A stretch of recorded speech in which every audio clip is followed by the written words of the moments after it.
Champions লিগে গোলে ফিরলেন লাউতারো মার্টিনেজ। ম্যাচে পেনাল্টি পেয়েও পেনাল্টি না নিয়ে ইরানের মুসলিম ফুটবলার মোহাম্মদ তারেমিকে পেনাল্টি মারতে দেয় লাউতারো মার্টিনেজ। এছাড়া গতকাল গোলের মাধ্যমে শেষ 5 সিজন ধরেই চ্যাম্পিয়ন্স লিগে গোল করার রেকর্ড গড়লেন লাউতারো মার্টিনেজ। লাউতারো মার্টিনেজের মহানুভবতার পুরো অংশ থাকছে আরিফুল ইসলামের প্রতিবেদনে। বন্ধুরা, বর্তমান বিশ্বের অন্যতম সেরা স্ট্রাইকার লাউতারো মার্টিনেজ। ক্লাব হোক কিংবা দেশের জার্সি, প্রতিটি জায়গাতেই গোল মেশিনে পরিণত হয়েছে এই জনপ্রিয় স্ট্রাইকার।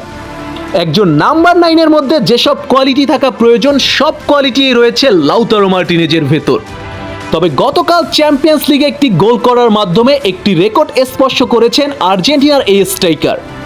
টানা 5 সিজন চ্যাম্পিয়ন্স লিগে গোল করার কৃতিত্ব গড়েছেন মার্টিনেজ। তবে গত রাতে তার চেয়েও অবাক করা বিষয় ছিল পেনাল্টি পেয়েও পেনাল্টি নেয়নি লাউতারো মার্টিনেজ। তার গোলে অ্যাসিস্ট করা ইরানের মুসলিম ফুটবলার মোহাম্মদ তারেমিকে দিয়ে পেনাল্টি মারায় মার্টিনেজ। একজন ক্যাপ্টেন হিসেবে মার্টিনেজের এমন উদারতা সত্যিই ফুটবল নেটিজেনদের মুগ্ধ করেছে। ফুটবলে আমরা মাঝে মধ্যেই দেখে থাকি মেসি তার সতীর্থদের মাঝে মধ্যেই পেনাল্টি নিতে দেয়।